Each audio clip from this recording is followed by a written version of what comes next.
May lakas ka pa naman sa umaga, pero bago pa man matapos ang tanghali, parang pagod na agad ang katawan mo. Simpleng paglalakad lang sa bakuran, pag-akyat ng ilang baitang sa hagdan, o pagtayo para kumuha ng tubig ay parang may kasamang bigat na hindi mo maipaliwanag. At minsan kahit wala ka namang ginawa buong araw, bakit parang nauubos pa rin ang lakas mo? Kung 60 taon na pataas, normal lang na makaramdam ng konting panghihina. Pero ang hindi normal ay ang araw-araw na pagkapagod na walang malinaw na dahilan. Hindi lang ito tungkol sa edad. Madalas may kinalaman ito sa mga kinakain mo o sa mga pagkain na hindi mo nakokonsumo. Ang katawan ng isang senior ay parang halaman na hindi na bata. Mas sensitibo, mas mapilit, at mas nangangailangan ng tamang nutrisyon para manatiling buhay, gumagalaw at may sigla. Pero hindi sapat ang basta may makain. Ang tanong ay, may laman ba ng lakas ang plato mo? Sa video na ito, ibabahagi ko sa iyo ang 7 pagkaing hindi lang basta masustansya, kundi talagang napatunayan ng tumutulong sa pagpapanatili ng lakas ng katawan ng mga seniors. May ilan dito na baka matagal mo nang tinitingnan sa palengke pero binabalewala. May iba na siguro'y araw-araw mong kinakain pero hindi mo alam kung gaano ito kahalaga sa iyong kalusugan. At may mga pagkaing dati na nating tinalakay pero ngayon bibigyan natin sila ng mas malalim na pag-unawa. Hindi ito listahan lang ng prutas at gulay. Bawat pagkain sa video na ito ay may kasamang siyentipikong paliwanag, praktikal na paraan ng paghahanda at babala kung kaninong kondisyon ito dapat iwasan o ikonsulta muna sa doktor. Dahil ang layunin natin dito ay hindi lang dagdag kaalaman, kundi tunay na gabay sa aksyon. At kung matagal mo nang gustong malaman kung bakit tila unti-unting humihina ang katawan mo kahit hindi ka naman pabaya, baka ang sagot ay nasa ulam mo o baka sa wala sa plato mo. Kaya kung seryoso kang alagaan ang sarili mo, manatiling malakas, makagalaw ng maayos at hindi agad nauubusan ng lakas kahit sa simpleng araw-araw, panatilihin mong tapusin ang video na ito. At kung gusto mong maging bahagi ng isang komunidad ng mga seniors na hindi sumusuko, kundi mas lalong nagpapatibay ng katawan at isipan, maaari mong i-consider na mag-subscribe sa Gintong Edad. Dito, sama-sama nating tinutuklas kung paano mapapanatili ang lakas, dignidad at kalayaan sa bawat edad. Simulan na natin. Isang tokwa, simpleng luto, malakas ang epekto. Minsan, ang akala nating pagkain na pang-diet lang ay siya palang tunay na sandigan ng lakas, gaya ng tokwa. Marami ang iniisip na ito'y para lang sa mga gustong pumayat. Pero sa mga seniors, ang tokwa ay isa sa pinakamagandang alternatibo sa karne, lalo na kung binabawasan mo na ang pagkain ng baboy o baka. Ang tokwa o tofu ay gawa sa soybeans at puno ng tinatawag na plant-based protein. Ito ang klase ng proteinang madaling tunawin ng katawan pero sapat ang laman para sa muscle repair, tissue regeneration at pagpapatibay ng kalamnan. Sa bawat serving ng tokwa, nakakakuha ka rin ng calcium, iron, at magnesium, mga nutrisyong mahalaga para sa buto at mas malusog na paggalaw. Hindi lang basta protina. Ang tokwa ay may taglay na isoflavones, isang uri ng antioxidant na tumutulong labanan ang pamamaga sa loob ng katawan.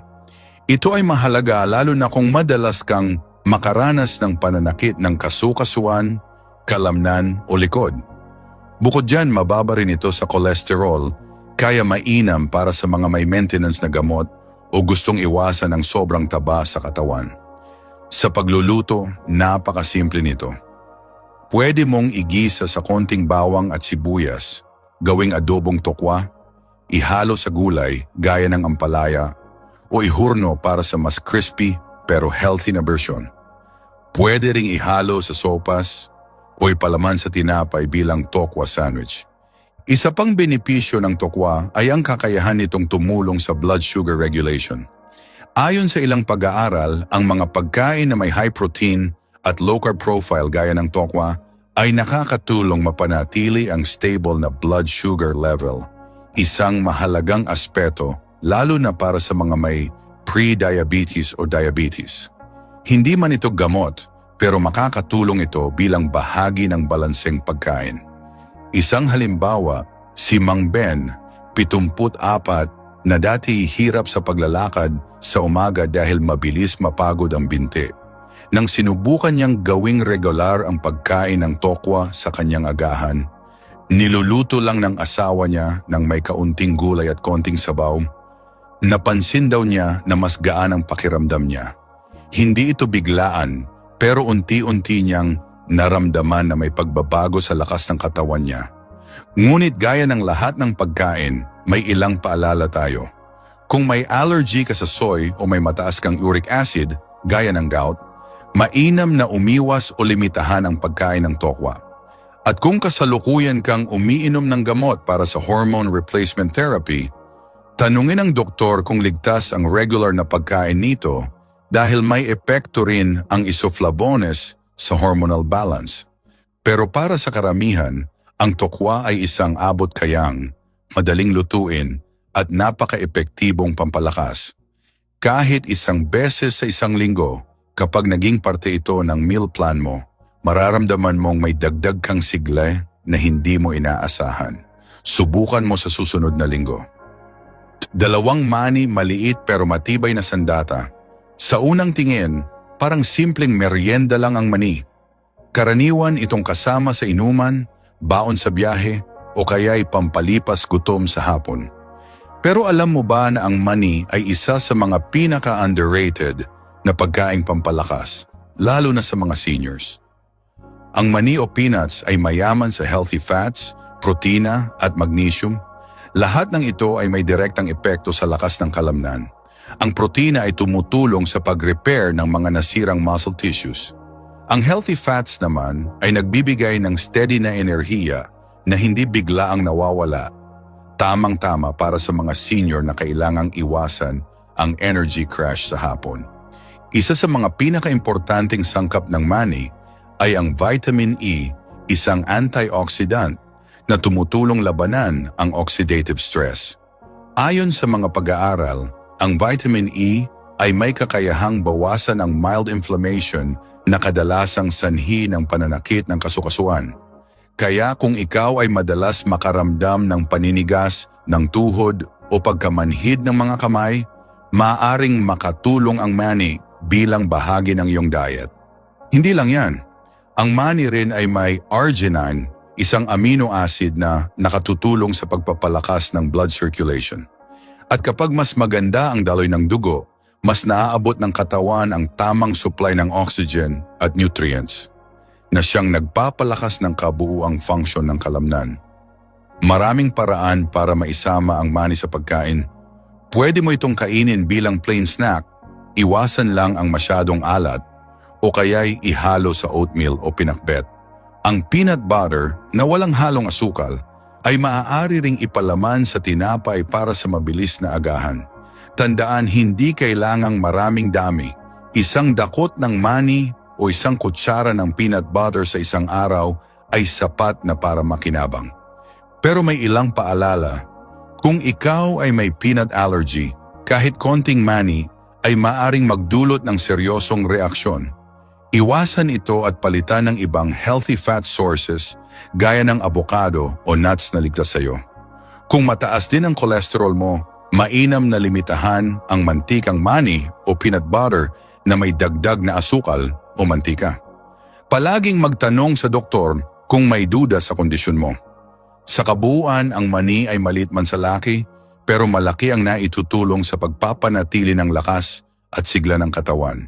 At sa panahon ngayon kung saan bawat galaw ay may halaga, bakit hindi natin samantalahin ang ganitong simpleng sandata para sa pang-araw-araw na lakas? 3 saging, madalas sa mesa, pero bihira ang may alam. Nabanggit na natin ang saging sa ilang mga naunang videos, pero sa pagkakataong ito, mas titingnan natin ito sa mas malalim na anggulo. Alam na natin na ang saging ay isa sa pinakapaboritong prutas ng maraming Pilipino. Abot kaya, hindi kailangan lutuin at madaling dalhin kahit saan. Pero sa likod ng simpleng anyo nito, may tinataglay itong lakas na minsan ay hindi natin nabibigyang halaga, lalo na para sa mga seniors. Ang saging, lalo na ang saba at lakatan, ay mayaman sa potasyo at magnesyo. Ang dalawang ito ay mahalaga sa normal na paggalaw ng kalamnan, lalo na sa mga muscle contraction at relaxation. Kapag kulang ka sa potassium, mas madalas kang makaranas ng pamumulikat, panlalamig ng binti, at minsan panginginig ng mga daliri.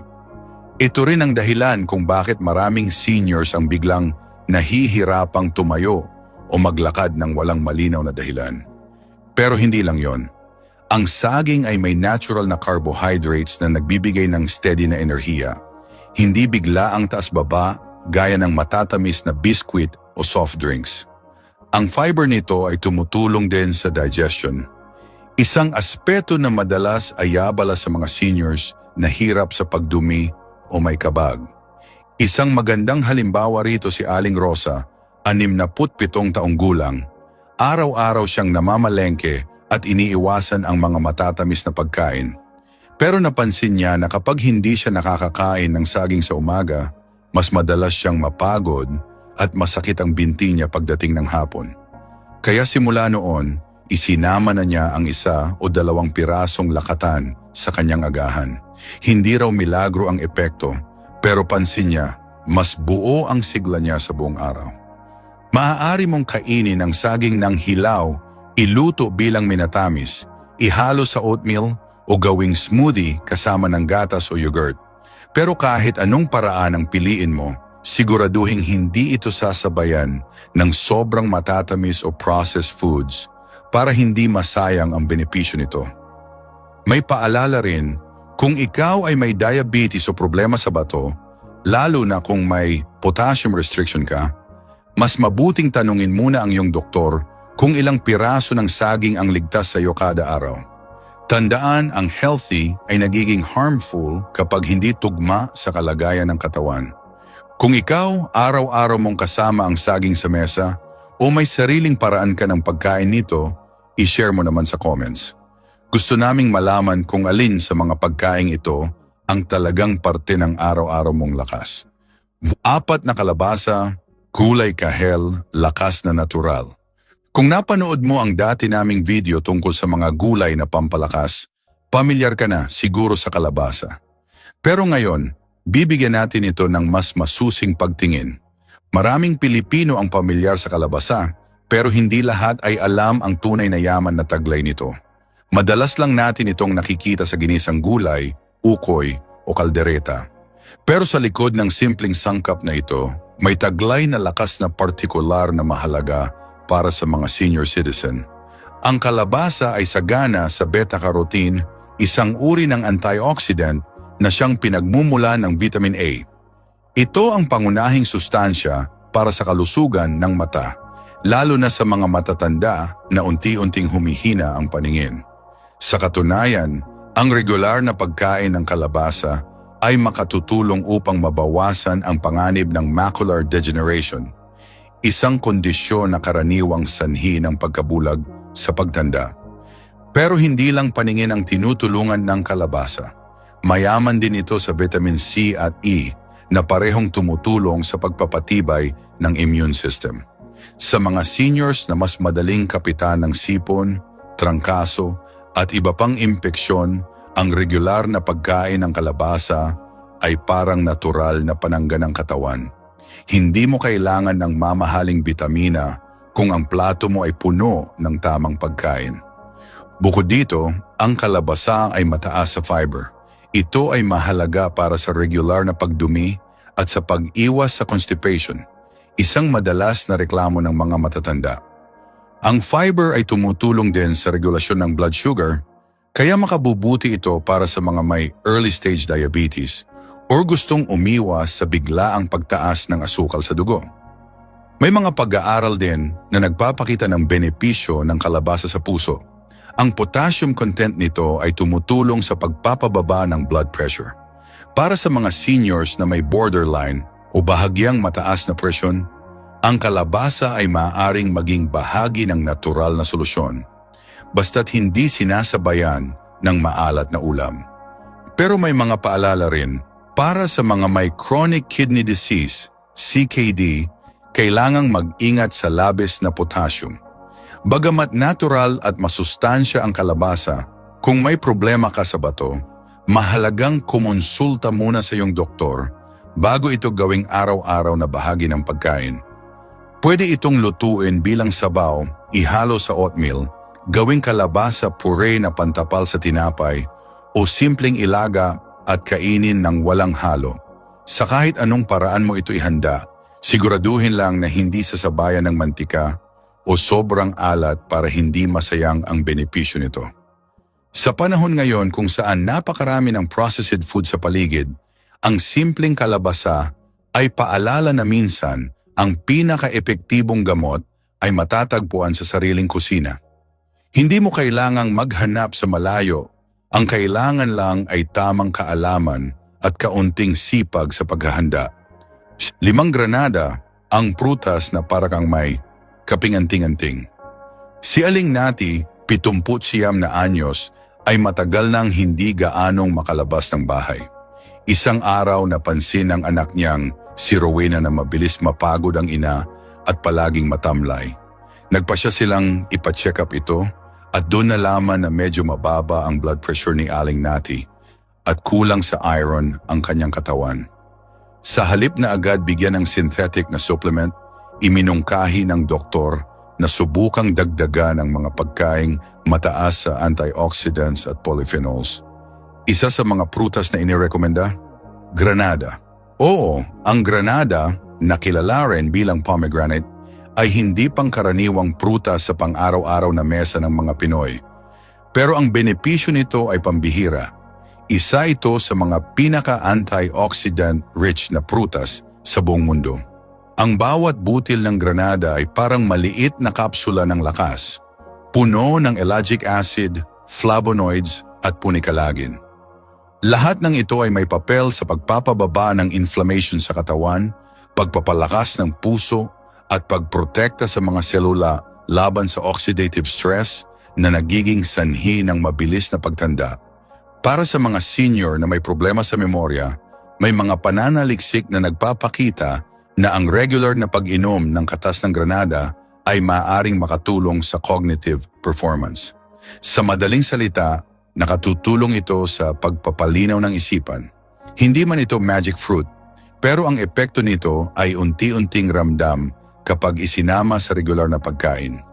May dagdag pa, ang granada ay may natural na sangkap na nakakatulong sa pag-regulate ng blood pressure. Sa mga nakakatandang may hypertension, maaari itong maging magandang pandagdag sa pang-araw-araw na diet, basta't hindi ito iniinom kasabay ng gamot na pampababa ng presyon para maiwasan ang sobrang epekto. Mahalaga ang konsultasyon sa doktor kung umiinom na ng maintenance na gamot. At kung ang usapin ay panunaw, ang granada rin ay may tulong dito. May taglay itong fiber na tumutulong sa maayos na paggalaw ng bituka at may natural na antibacterial properties na nakakatulong sa pagpigil ng ilang uri ng bakterya sa tiyan. Maraming paraan para ito'y kainin. Pwedeng kainin ng hilaw, gawing juice, idagdag sa salad o ihalo sa yogurt. Ang mahalaga ay hindi ito inaasahan bilang gamot, kundi bilang bahagi ng mas balanseng pagkain. Hindi kailangang marami, kahit kalahating granada sa isang araw ay sapat na. Kaya nga, kung gusto mong magkaroon ng natural na lakas, linaw ng isipan, at proteksyon sa katawan, isaalang-alang ang granada. Hindi ito basta prutas para itong anting-anting mula sa kalikasan na tahimik pero epektibong gumagana. 6 na bayabas, murang prutas, mamahaling benepisyo. Kung titingnan mo lang ang presyo ng bayabas sa palengke, baka hindi mo ito seryosohin. Pero kung bubusisiin mo ang taglay nitong sustansya, mapapaisip ka, bakit nga ba hindi ito laging kasama sa hapagkainan ng mga matatanda? Ang bayabas o guava ay isa sa pinakamasustansyang prutas na abot kaya sa bulsa. Pero higit pa sa presyo, ang nilalaman nito ang tunay na kayamanan, lalo na para sa mga senior citizens na kailangang magpalakas, magpatibay ng resistensya at umiwas sa komplikasyon ng edad. Isa sa mga pinakakapansin-pansing benepisyo ng bayabas ay ang napakataas nitong vitamin C content. Sa katunayan, mas mataas pa ito kaysa sa mga imported na prutas tulad ng orange. Para sa mga senior na mas madalas dapuan ng ubo, sipon at panghihina, ang regular na pagkain ng bayabas ay parang natural na bakuna ng katawan. Tinutulungan nitong palakasin ang white blood cells na siyang lumalaban sa infeksyon. Hindi lang yan. Ang bayabas ay may taglay ding lycopene, isang antioxidant na napatunayang may epekto sa pagprotekta sa puso. Sa mga matatandang may history ng high cholesterol o mild hypertension, ang bayabas ay makatutulong upang mapanatiling maayos ang lipid profile. Sa mas simpleng salita, tinutulungan nitong huwag manigas ang ugat. May taglay ding fiber ang bayabas lalo na kung kinakain ito ng kasama ang balat at buto. Ito ay mahalaga para sa digestion at regular na pagdumi.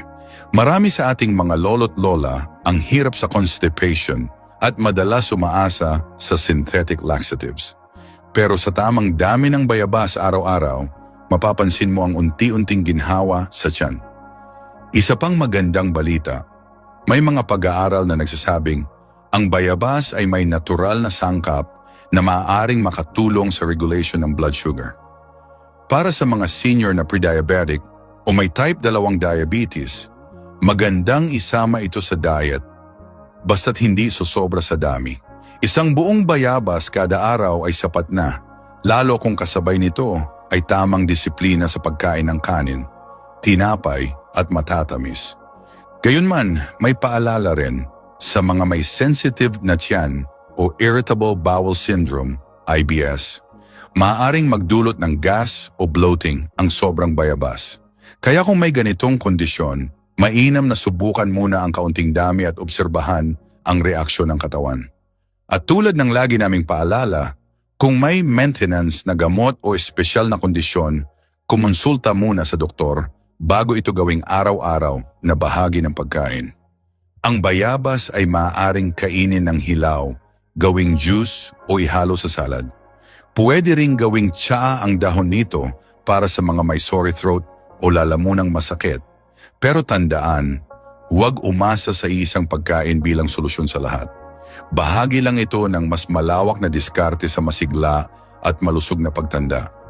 Sa huli, ang bayabas ay paalala na hindi kailangang gumastos ng malaki para makuha ang benepisyo ng kalikasan. Isa itong simpleng prutas na may di pangkaraniwang kapangyarihan at para sa mga matatandang marunong umunawa sa tunay na halaga, isa itong kayamanang hindi dapat palampasin. 7 pakwan, puno ng tubig, pero huwag maliitin. Si Mang Celso, 77 taon, ay dating driver ng jeep. Sa kabila ng kanyang edad, masigla pa rin itong naglalakad tuwing umaga at hindi iniinda ang mainit na panahon. Isang araw habang nakaupo sa karinderya, inabot siya ng bahagyang hilo.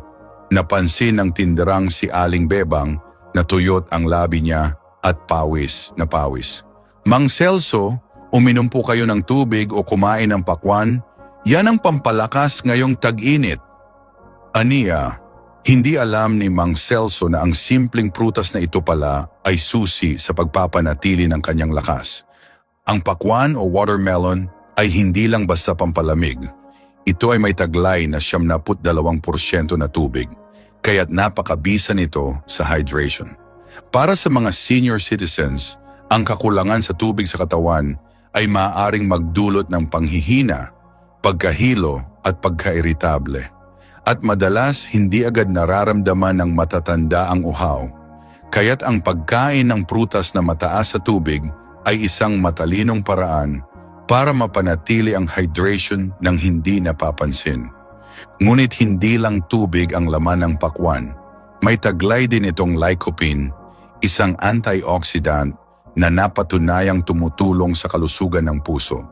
Sa mga senior na may kasaysayan ng high blood pressure o sakit sa puso, makabubuting isama ito sa regular na diet. Ayon sa ilang pag-aaral, ang lycopene ay maaaring makatulong sa pagpapababa ng bad cholesterol at pagpigil sa pamumuo ng plaque sa ugat. Bukod dito, may taglay din ang pakwan na amino acid na tinatawag na citrulline. Ang citrulline ay may papel sa pagpapabuti ng blood flow sa katawan. Sa mas simpleng paliwanag, nakakatulong ito upang mas maging maayos ang daloy ng dugo. Isang mahalagang aspeto para sa mga may edad na at madalas makaranas ng panlalamig ng kamay at paa. Sa mga senior na may arthritis o pananakit ng kasukasuan, may mga pananaliksik na nagpapakita na ang antioxidant properties ng pakwan ay maaaring makatulong sa pagbabawas ng pamamaga sa katawan. Hindi man ito direktang gamot, ito ay maaaring maging bahagi ng anti-inflammatory diet na nire-rekomenda ng mga eksperto.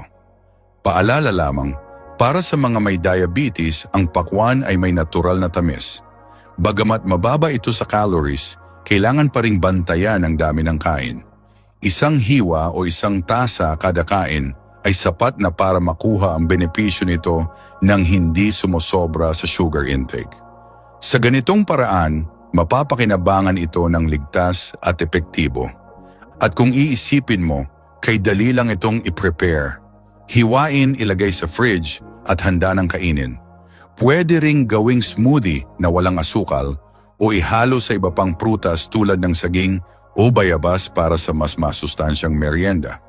Ang kwento ni Mang Celso ay paalala na minsan, ang lakas ay hindi galing sa mamahaling gamot o bitamina.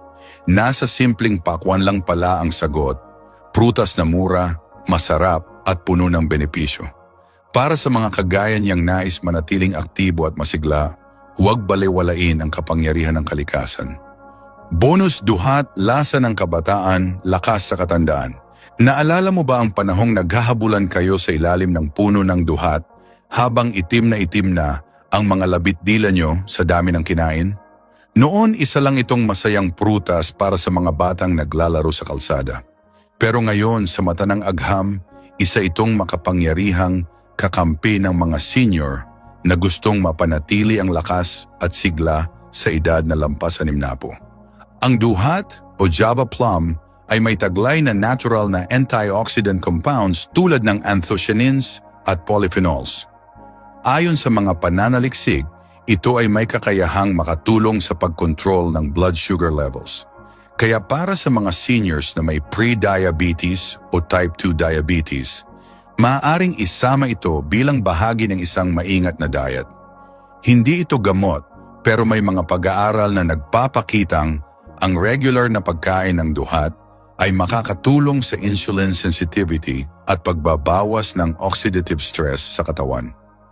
Bukod sa benepisyong ito, ang duhat ay mayaman din sa vitamina A at iron. Ang vitamin A ay mahalaga sa paningin na kadalasang humihina habang tumatanda. Ang iron naman ay mahalaga sa pagpapanatili ng malusog na dugo at pag-iwas sa anemia, isang karaniwang problema ng mga seniors lalo na sa mga may mababang gana kumain. Sa mga matatandang may mahinang immunity o laging inaapektuhan ng sipon, ubo at simpleng mga infection, ang antibacterial properties ng duhat ay may potensyal na magbigay proteksyon. Hindi man ito kasing lakas ng antibiotics, pero sa pang-araw-araw na nutrisyon, nakakatulong ito sa pagbuo ng natural na pananggalang ng katawan. Ang isang tasa ng sariwang duhat ay sapat na upang makuha ang mga pangunahing benepisyo nito. Ngunit tulad ng ibang prutas na may natural na asukal, kailangang umiwas sa labis na pagkain, lalo na kung may diabetes. Para sa ilan, maaari rin itong magdulot ng maasim na pakiramdam sa tiyan kung sobra ang kain, kaya't ugaliing kumain ng may moderasyon. Paalala, sa mga may ulcer o sensitibong sikmura, ang asim ng duhat ay maaaring mag-trigger ng pananakit ng tiyan. Iwasan din ito kung umiinom ka ng maintenance na gamot na sensitibo sa acidic na pagkain. Kung may alinlangan, mabuting kumonsulta muna sa doktor bago gawing regular na bahagi ng diet. Sa kabila ng pagiging simpleng prutas na madalas lang sa likod bahay, Ang duhat ay may dalang alaala at lakas. Para sa maraming senior, ito ay hindi lang pagkain, kundi bahagi ng kasaysayan ng kanilang kabataan. Ang pagsama ng ganitong uri ng prutas sa diet ay hindi lang para sa katawan, kundi para rin sa puso at isipan. Sa panahon ngayon na puno ng artipisyal na pagkain at mamahaling supplement, minsan ang tunay na lakas ay bumabalik sa mga bagay na nakasanayan natin noon, mga prutas na may saysay, sustansya at alaala. Bawat pagkaing nabanggit natin, prutas man o gulay, ay hindi lamang basta pagkain. Ito'y regalo ng kalikasan para sa ikabubuti ng ating katawan habang tayo'y tumatanda. Pero tandaan, kahit gaano pa ito kabisa, walang makakatalo sa balanseng pamumuhay, sapat na tulog, regular na ehersisyo, at positibong pananaw sa buhay. Sana'y may napulot kang aral at inspirasyon sa video nating ito. Kung may nais kang idagdag o i-share na sariling karanasan, huwag kang mahiyang ibahagi ito sa komento. At kung nais mong mauna sa mga susunod pa naming kaalaman, huwag kalimutang mag-subscribe at i-share ang video sa mga mahal mo sa buhay.